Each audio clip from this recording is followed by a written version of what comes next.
All right, and take it away, Edmund. Thank you. Okay, good morning, everybody.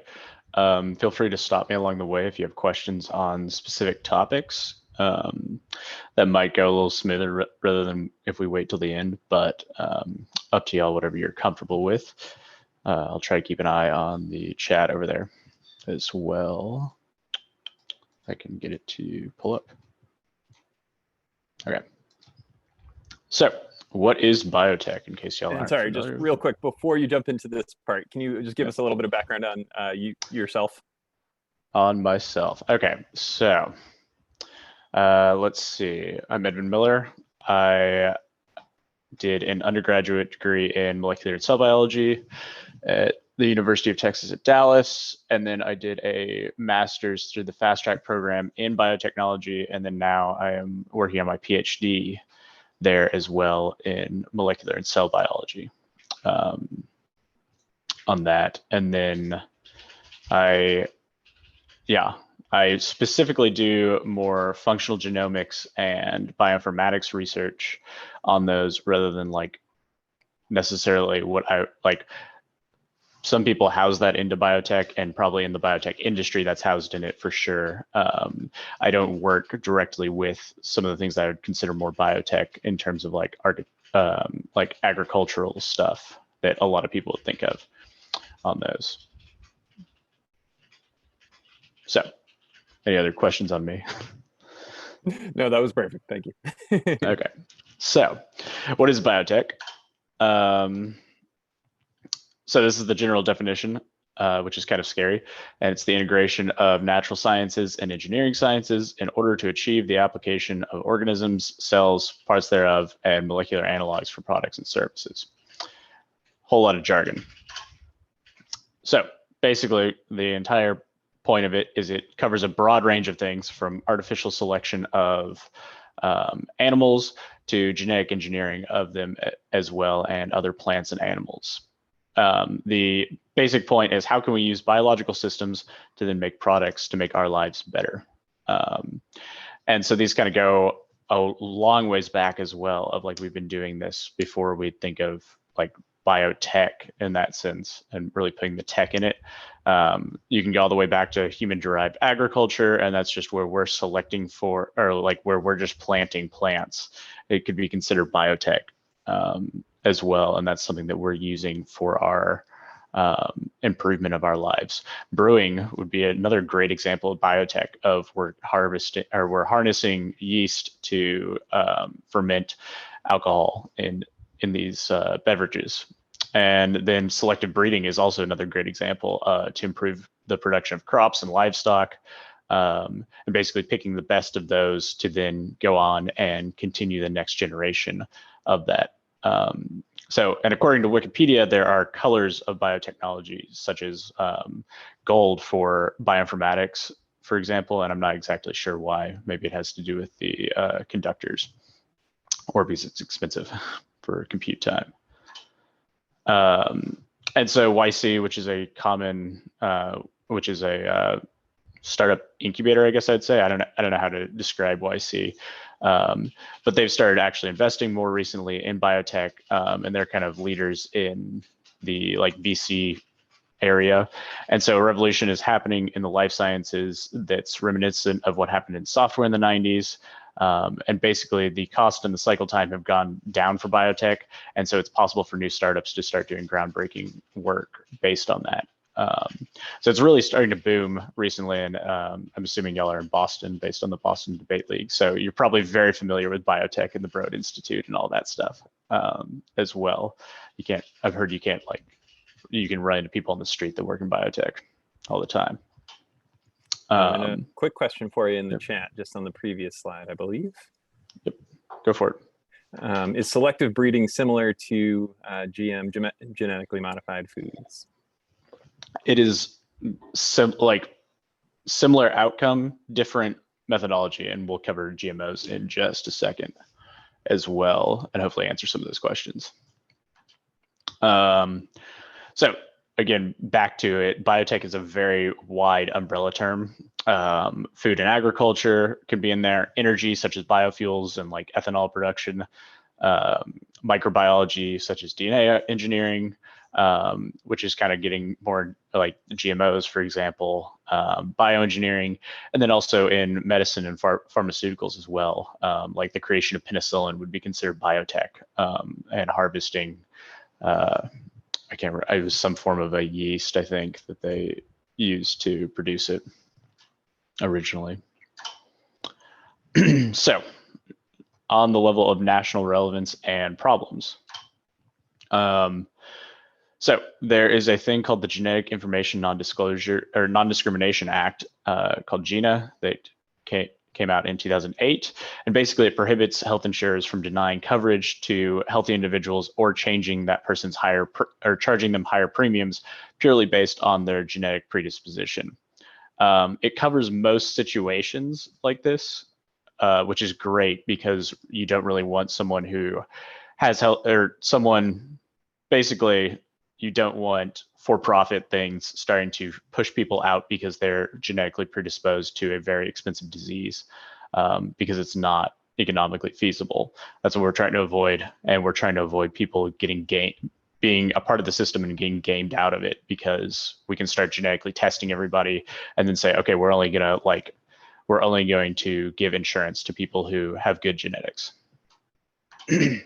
So that happens if you get sequenced and you're aware of those things, and basically the healthcare provider can't deny you based on that.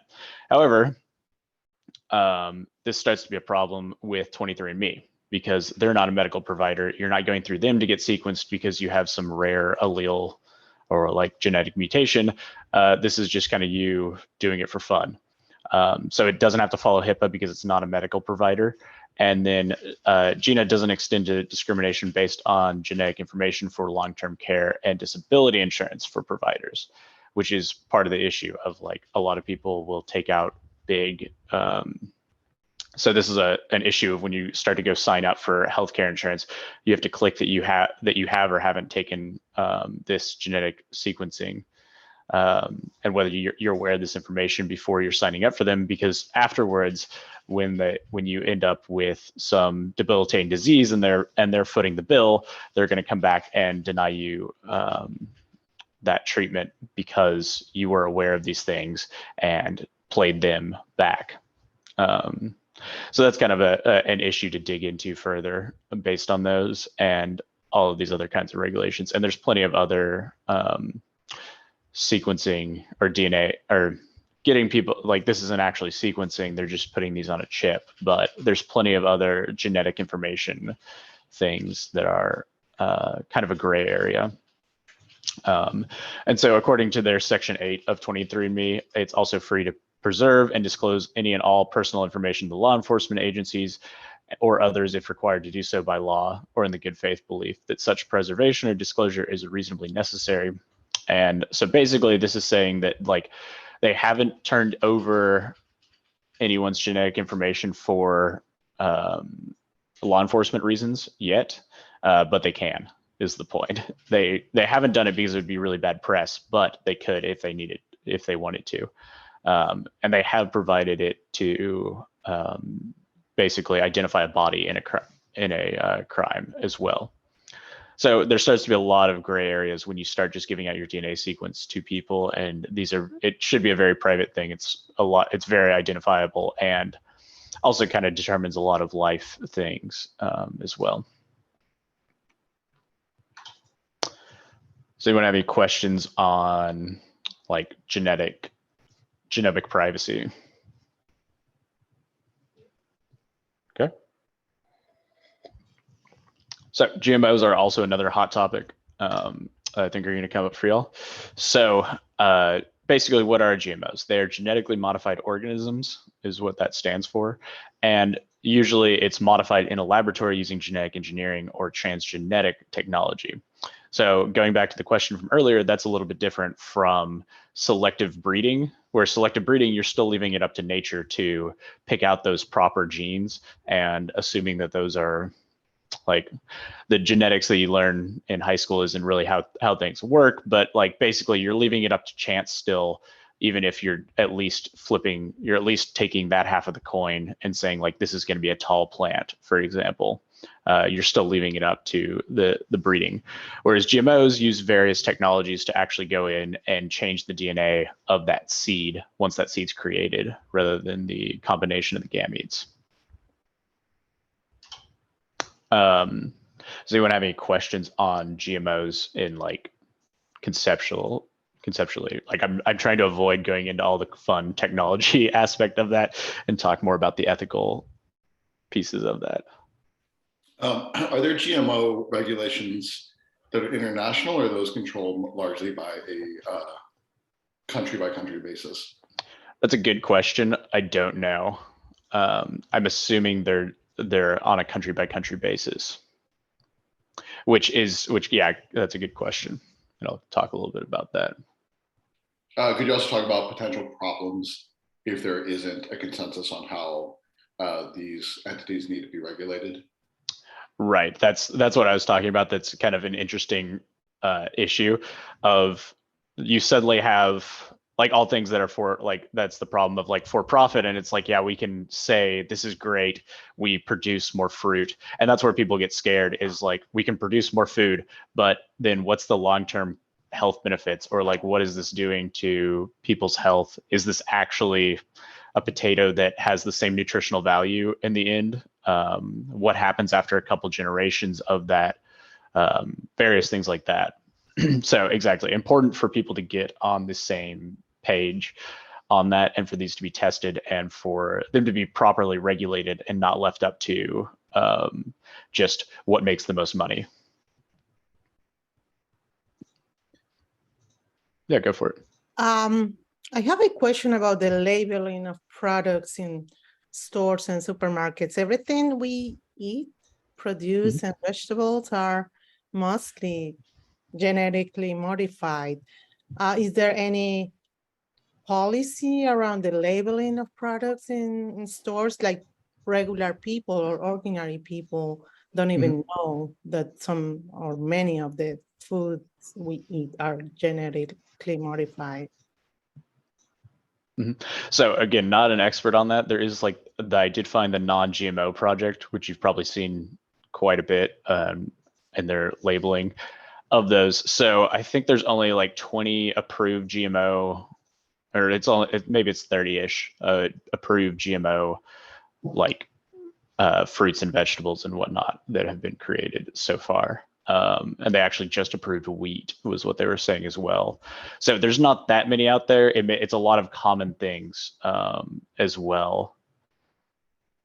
So exactly. So they are usually marked. I'm not sure what the regulation is on that. So yeah, and Roger just posted the link to that, and I have some links at the end of that. So does that kind of answer your question?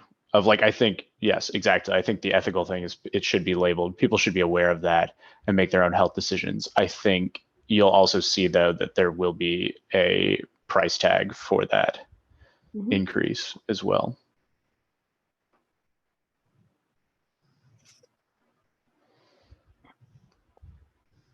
Do you have any other questions?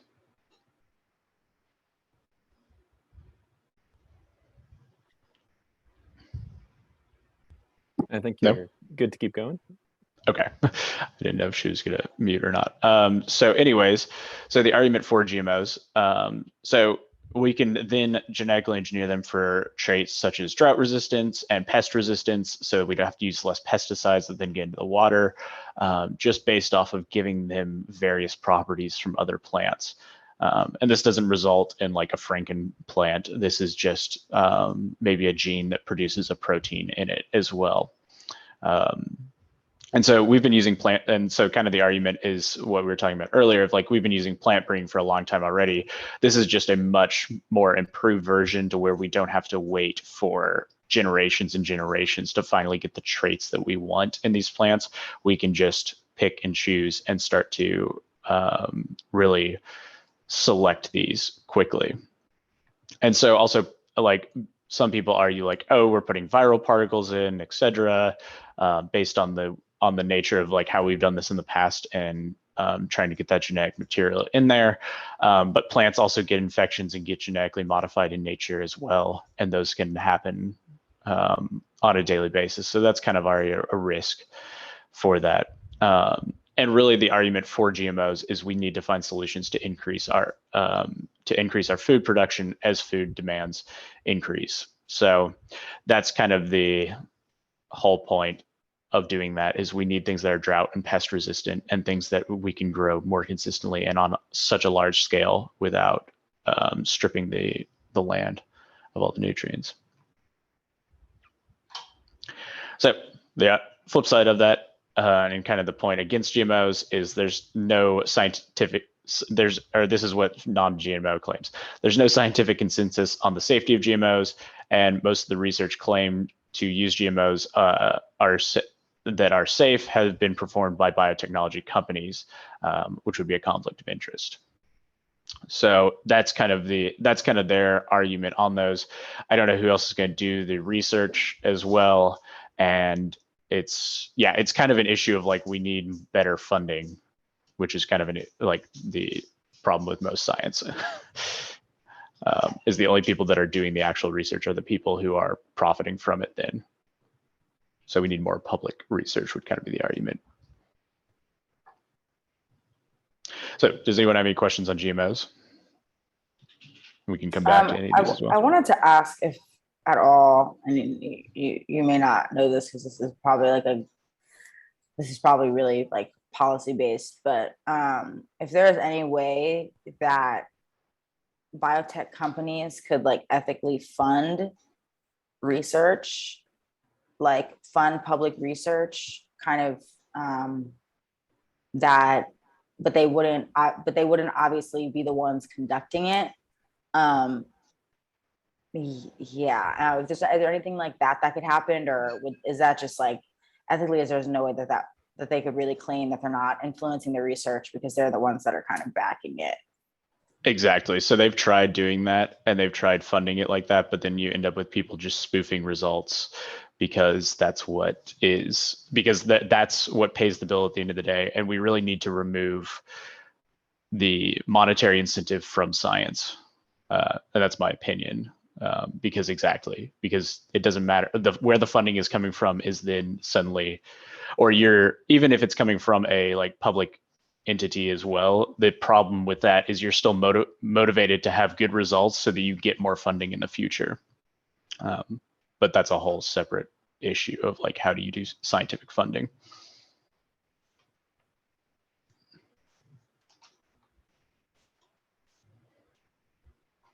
The environmental concern of growth, or did I answer your question first on that before we move on to the next one? Yes, you did. Thank you.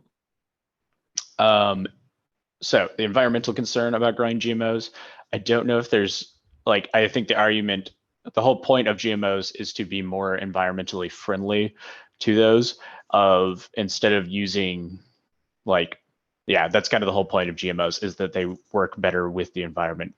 Again, the profiteering part of it is you could say that like we could have GMOs that are just stripping the land and they're producing tons and tons of crops immediately, but what are they doing in the long term because of the way that they interact with the nutrients or something? But I don't think that's been properly researched either.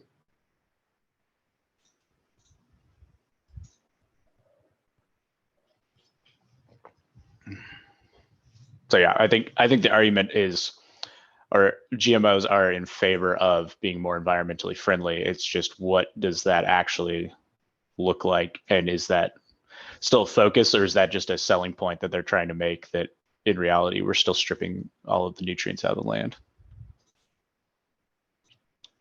So that answer your question?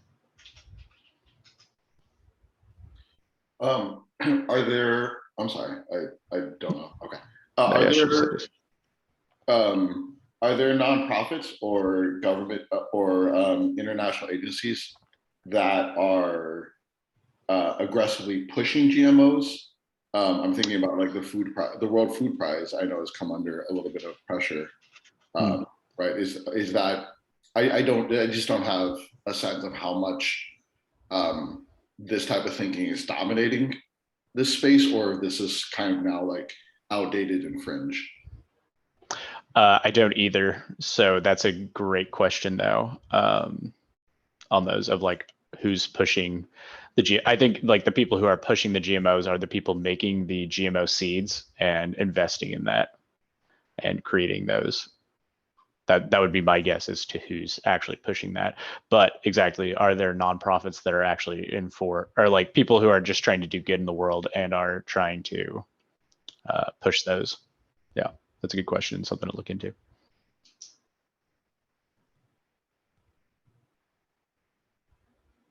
Okay, anybody else?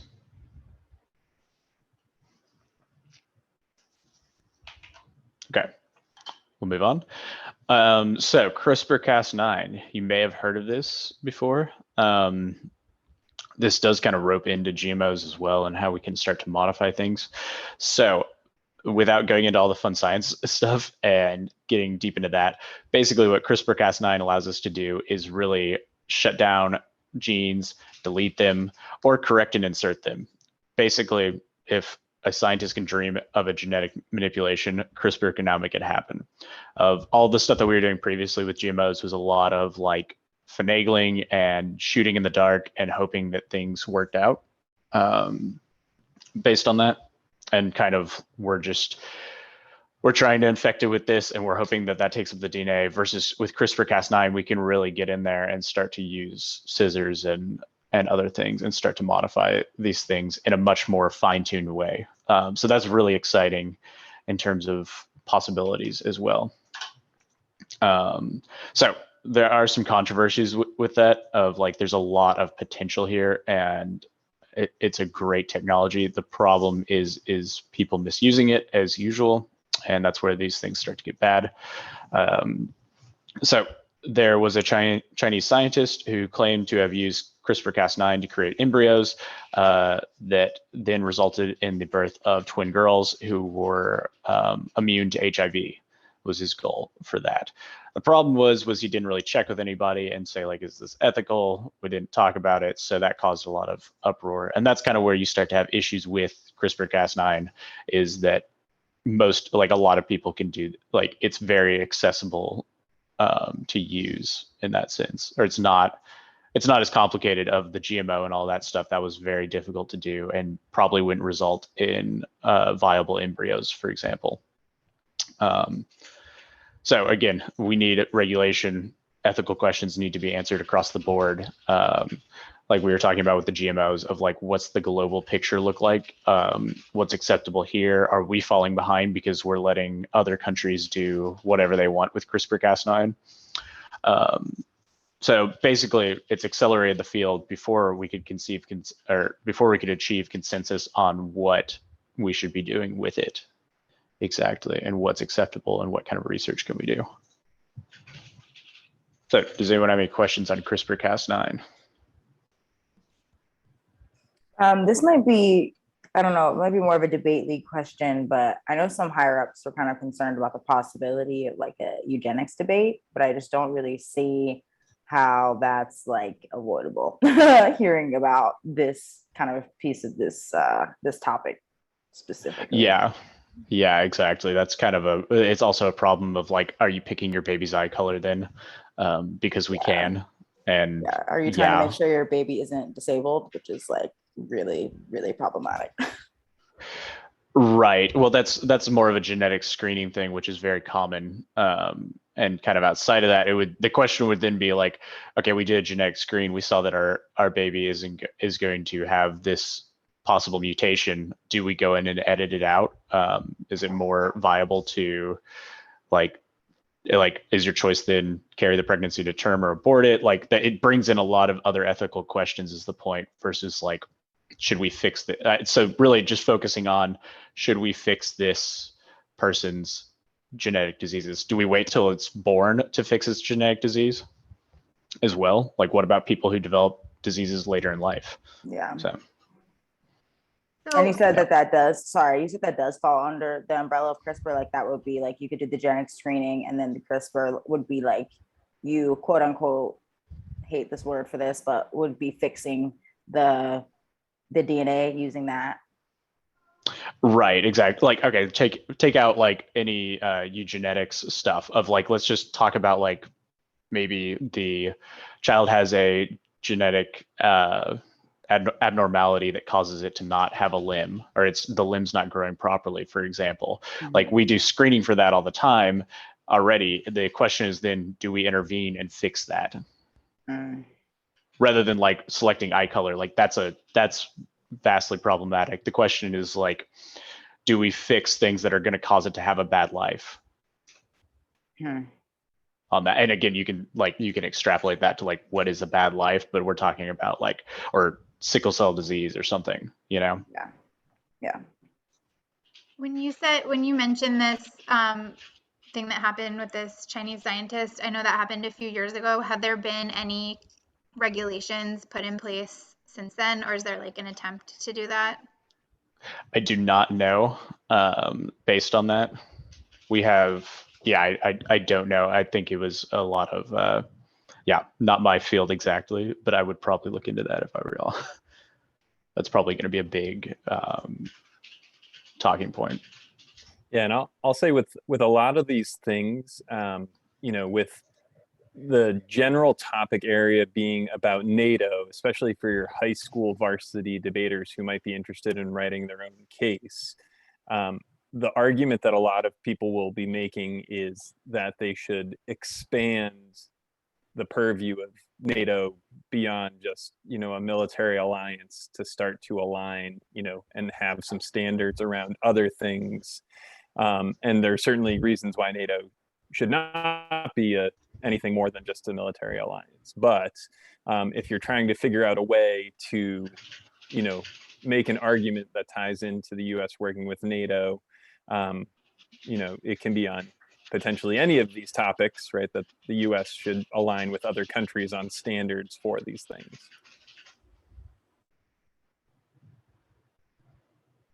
Okay, I think we had another question about what about situations like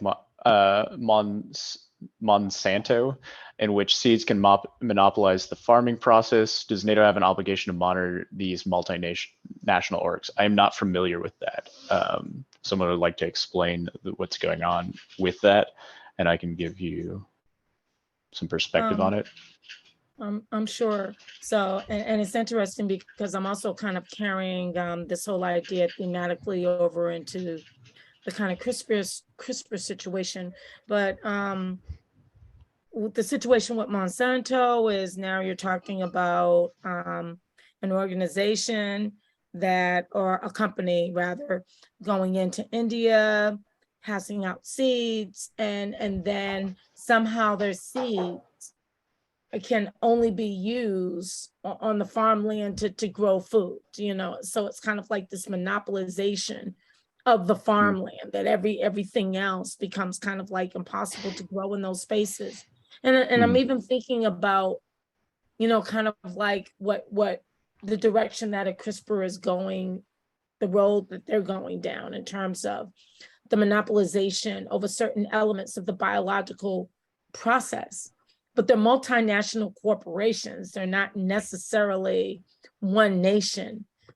But at the same time, they are definitely monopolizing processes that affect humankind. And so I just wonder, how does NATO fall into the regulation of this new kind of quasi powerful entity that's not necessarily a country? Yeah, that's really interesting. So basically, to rephrase what's happening, is the seed, like, they gave them these great new seeds. The problem is that those seeds are just out competing everything else, and in this land and then stripping the land, and then those are the only things that will grow. So then suddenly all of these farmers are dependent on these corporations to give them that specific seed, because their old seeds don't work anymore. Is that what I'm understanding? Yeah, so exactly. That's a huge ethical question of like, that I don't think that's necessarily a bad thing, of like, we have better seeds then. The problem is when you start doing that for profit, and then these people are cornered into that. And it's not that like, okay, we improved as a society. It's that like, we improved, but then we also cause these people to be dependent on profit and then hike the prices up on them.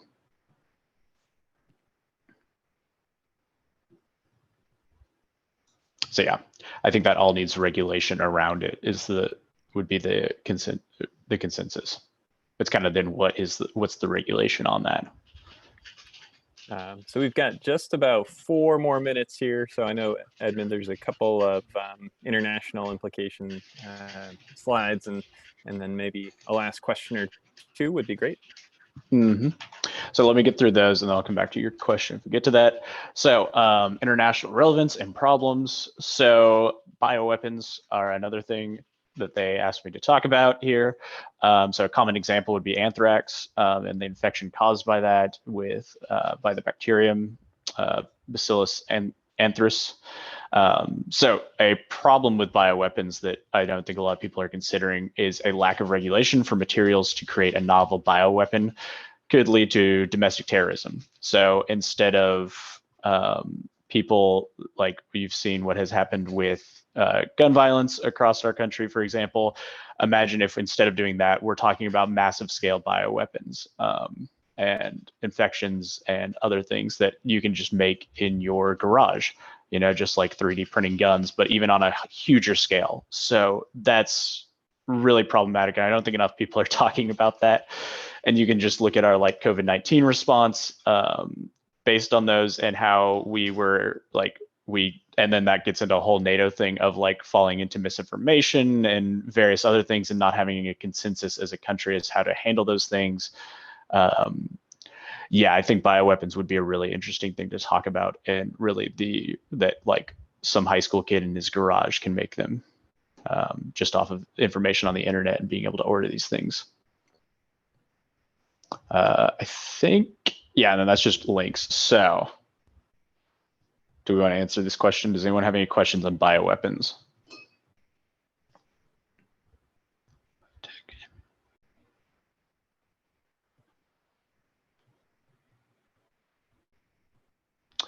Where are these biotech innovations happening?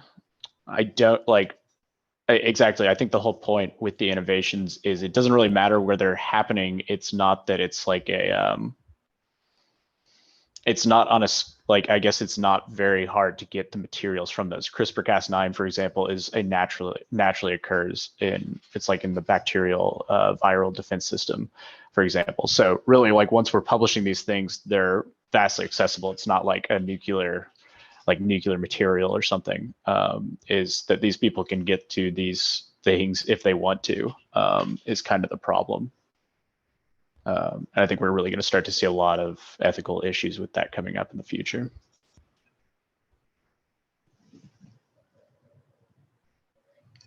Any last questions for Edmund before we close the session out?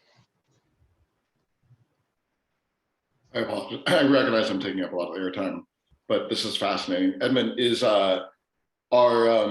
these researchers? Is this research mostly being done by private institutions, or are there state actors that are funding or directly controlling research? And do you know sort of where the hotbeds are on places that you think might raise future ethical, moral, or legal concerns? I think that could just be anywhere on where it's being raised. I think places where you see other ethical issues that we may not agree with is like, that's kind of those hotbeds of like where those are as well for that. So I don't know necessarily specifically where the hotbeds would be. I think what was the first, or remind me what the first part, so I don't get off on a tangent, or what was kind of the summary of that? We're debating, our kids are debating NATO. I hear you mentioning a lot of actors that are not directly under NATO alliances or under NATO influence, let's say. And I'm just wondering where specifically that is, right? Like if it's happening largely in China, that is someone who's not largely. I would say largely in China is probably where you'd see a lot of these. They do have the resources and the biotechnology knowledge to do those things. Is kind of also the other thing, and the interest to do those. So yeah.